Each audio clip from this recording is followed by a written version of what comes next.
जगह जो है मेरे इसके मालिक से भी बात हुई, उसने बताया कि ये जगह मेरी थी और किसी ने इनको बेच दी। कुछ लोग पावर में थे इस वक्त जिनको सियासी पुश्तपनाही भी हासिल थी, इसकी वजह से वो जगह उन्होंने मसीहों को फ़रोख्त कर दी।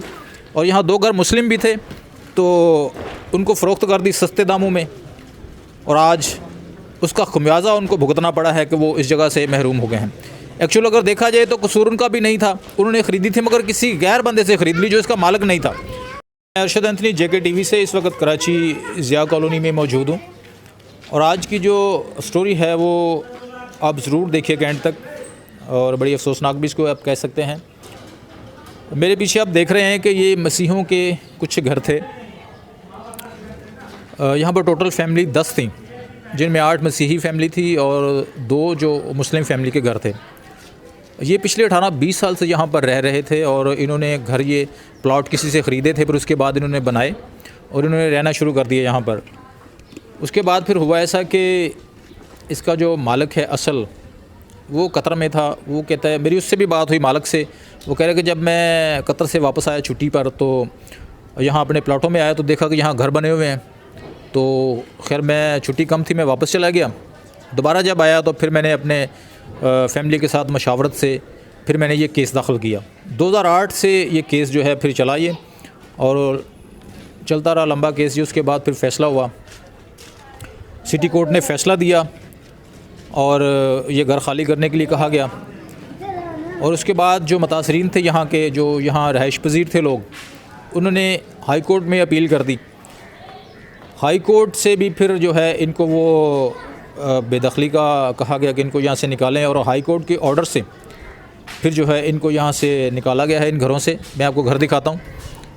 इन घरों से जो है हाई कोर्ट की फिर ऑर्डर से इनको यहाँ निकाला गया। ये 10 घर टोटल खाली करवाए गए हैं। उसके बाद ये लिखें, इसके ऊपर उन्होंने लिख दिया कि हाउस फॉर सेल। ये इनके ऊपर लिखा हुआ है, मकान बराए फ़रोख्त, हाउस फॉर सेल। तो ये कॉन्टैक्ट नंबर भी उन्होंने अपने दिए हुए हैं। ये पीछे मज़दूर लगे हुए हैं, ये इस जगह को तोड़ रहे हैं। अब ये नए सिरे से इसको बनाएंगे, पता नहीं क्या करेंगे। तो मेरा ये जो वीडियो बनाने का मकसद है, आज की ये वीडियो बनाने का मकसद मेरा ये है कि आप जब भी प्लाट मकान किसी से भी ख़रीदें, उसके असल मालिक से ख़रीदें। किसी ऐसे ऐरा गैरा बंदे से मकान या प्लाट आप ना ख़रीदें ताकि कल को आप ऐसी सूरत हाल का सामना आपको ना करना पड़े। जब भी मकान प्लाट आप ख़रीदें, आप असल मालिक से ख़रीदें, क्योंकि होता यह है कि लोग प्लाट मकान किसी और का होता है और कुछ जालसाज धोखेबाज जो हैं वो सस्ते में किसी और को बेच देते हैं और फिर उनके लिए मसाइल पैदा होते हैं। किसी भी ऐरा गैरा बंदे से आप मकान प्लाट ना ख़रीदें, क्योंकि गरीब आदमी को जो है वो उम्र बीत जाती है घर बनाने के लिए। पहले प्लॉट ख़रीदता है, फिर कमेटियाँ, बीसियाँ, लोन बैंक से लेके कर्ज़े उठा के वो घर बनाता है, और जब इस तरह की सूरत हाल का सामना हो जाए उसको, तो फिर बड़ा ही ये परेशान कुन है, जमा पूंजी से महरूम हो जाता है वो अपनी सारी ज़िंदगी की।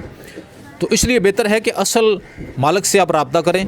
या जब आप ख़रीदते हैं प्लाट मकान वगैरह, आप लाखों रुपए ख़र्च करते हैं, तो कोई वकील रख लें अपने साथ ताकि वो आपको इसकी जांच पड़ताल करके दे दे। अगर 5-10-20 हज़ार रुपये वो लेता है तो उसमें कोई गलत नहीं है, कोई बुरा नहीं है। वो आपको इसकी इंक्वायरी करके दे देगा भी ये प्लाट लीगल है, इलीगल है, ताकि आपको पता चल जाएगा और आप अपनी जमा पूंजी से महरूम नहीं होंगे। इस वक्त यहाँ पर कोई भी विक्टिम नहीं है। यहाँ के जो रहायशी थे वो इधर उधर हो चुके हैं, वरना मैं ज़रूर आपकी किसी से बात करवाता मुतासरीन में से, मगर इस वक्त यहाँ पर मौजूद नहीं है कोई भी। इसके मालिक से मेरी बात हुई थी, जो असल मालिक है इस जगह का, जिसने बताया कि मैं असल मालिक इस जगह का, मेरे पास KDA की फ़ाइल है। उससे मेरी बात हुई थी। उसने कहा कि ये प्लॉट मेरा था और इन लोगों ने 18-20 साल पहले पता नहीं किससे ख़रीदा, किसने इनको बेचा। इनके पास कोई डॉक्यूमेंटेशन भी नहीं है, किसी के पास कोई स्टाम्प है सादा, किसी के पास वो भी नहीं है। तो इस वजह से फिर जो है ये केस अपना लूज़ कर गए और हाई कोर्ट के ऑर्डर से फिर ये जगह खाली करवाई गई और असल मालिक के हवाले की गई।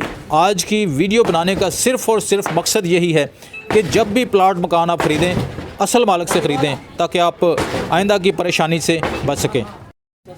अच्छा, कराची शहर में इस तरह की बहुत सी रहायशी जो है स्कीमें भी चल रही हैं। बहुत से जालसाज जो हैं वो जाली रहायशी स्कीमें बना रहे हैं और पाकिस्तान के जो मासूम गरीब शहरी हैं उनको लूट रहे हैं। उनके पास डॉक्यूमेंटेशन नहीं होती, जगह के वो मालिक नहीं होते, उनके पास गवर्नमेंट की NOC नहीं होती, मगर फिर भी फिर भी वो प्लाट जो हैं वो मकान बना के इस तरह बेच रहे होते हैं और उनके साथ भी कुछ इसी तरह की सूरत हाल पैदा हो जाती है। आपने पिछले दिनों सुना कि सुप्रीम कोर्ट के ऑर्डर से कराची की मारूफ जो शाहरा है, शाहरा फैसल पर एक नस्ला टावर को गिराया गया।